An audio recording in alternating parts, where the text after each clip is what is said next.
Grueling and challenging. That should be the tagline for anything related to like transportation, freight, trucking, all that.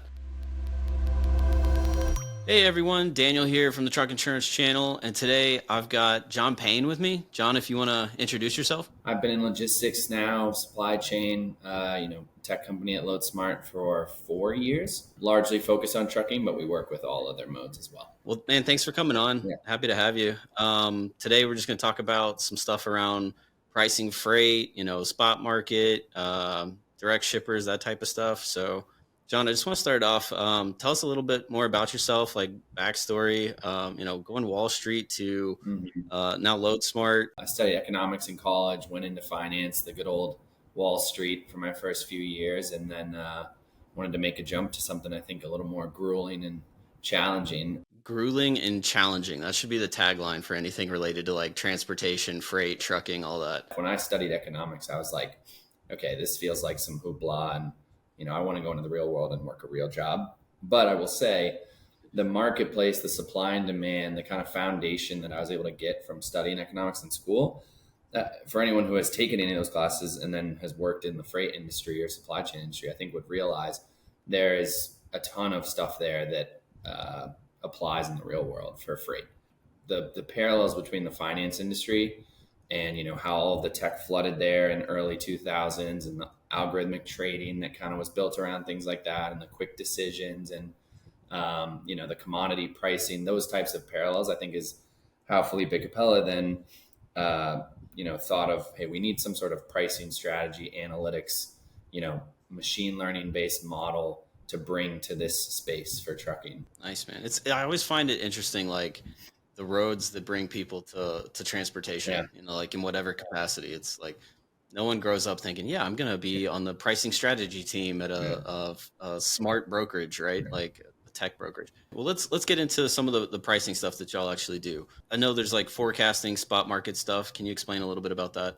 There's a lot of people who want to try to predict the spot market for trucking. And I think that's because it kind of is the core representation of the overall supply and demand. We on our end decided let's develop our own spot market forecast. We got a lot of smart people, a lot of good data. But basically we took macroeconomic data focused on like consumption, fuel, as well as kind of like normal freight metrics. And then we're going to probably start to loop in some more supply stuff like carrier revocations, more data that tries to predict where the state of supply is as well. And then we just took the historical data and understood the seasonality of the market. It's like every 18 months, there's a hot market. Every 18 months, there's a down market. And the smarter that we can get around that and predict that and show data around that, again, the better we can help our customers and the better that we can run our operations. Any other tools, resources that you're using to try and help with forecasting? Yeah, some other stuff that we use is, Sonar. We have a great partnership with them. Also DAT, we have a lot of historical DAT data as well. But Sonar is kind of the more of a partner with us where, when we say, hey, we would love historical trucking supply data from 2016 on, do you guys have stuff on that? And they have a ton of data. The biggest part that my data scientist is, super into is just the economic data that's publicly available. It's like on the website called Fred. And you can pull historical, consumption by durable goods and non-durable. And you can kind of hone in on, okay, you want to exclude services, right? Because that's hotel spending, that's concert ticket spending, not as relevant to what's actually getting moved. That's really cool. Let's switch gears from spot market, talk about like contract,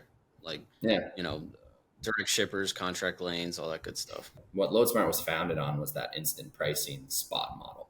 So like an airline, so that anyone could go to our website and say, hey, I need a truck from here to here. What's the price? Click a button. Instead of the old call the phones, fax, email, back and forth. The instant pricing was Loadsmart's kind of bread and butter, our first niche. On contract, you'd like to think you could just have that all driven by models and instant pricing. And it's like you can perfectly forecast 6 to 12 months, a single lane, what the price will be on average. So you can price around that. But the answer is I don't think there will ever be models smart enough, to just price contract pricing through and through. I think you need a human element. You need people who know freight.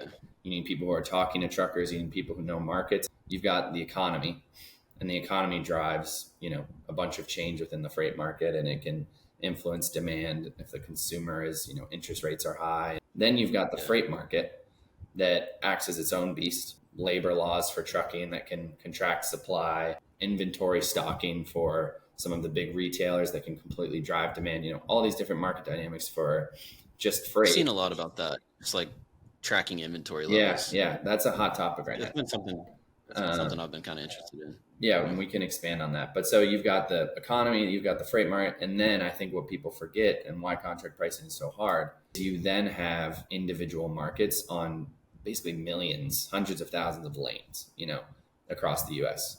There's an entirely different pricing structure, seasonality, and supply and demand dynamic for Chicago to Los Angeles as there is Dallas to New York.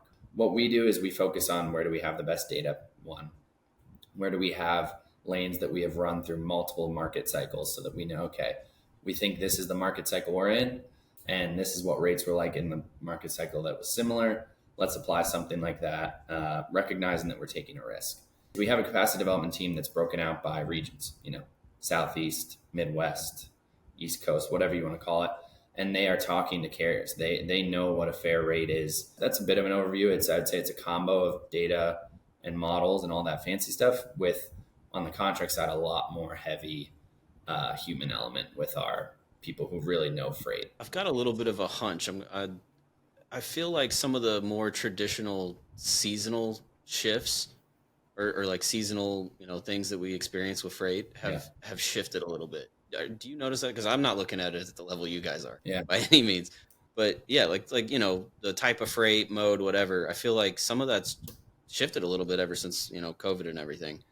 Definitely. I think COVID disrupted the entire market in a market that was already ripe for disruption, right? And it's so fragmented with all the carriers. So 100% there have been some big changes, right? Where a lot more people want their goods delivered to their door, just put a ton of more pressure on door-to-door shipments, but also truckload, ocean, air, all that stuff. So definitely, I think the biggest seasonal changes that we've been seeing happening recently, and I mean, this isn't exactly stemming from what I think you were getting at, but, from 2020 to 2022, it was an all-time bull market, as we would say in finance, inflationary market, hot market, tight market, where, truckers, as I'm sure if anyone who's listening to this could almost feel like they could put any price on a truckload and they would get it because shippers needed it. Capacity was super tight.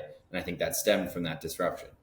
Then there was a huge contraction. I think capacity, there was too many people bought trucks because their marginal revenue was so much better than their marginal cost, and then that caught up and demand slowed down a bit and the overall economy slowed down a bit. So all of a sudden there's this extremely soft market where those seasonal elements that you were mentioning weren't really doing anything. Christmas of 2022 into New Year's of 2022 and even Thanksgiving of 2022, when the market was just going like straight down, those typical seasonal, impacts would be, okay, rates are going to spike, capacity is going to tighten.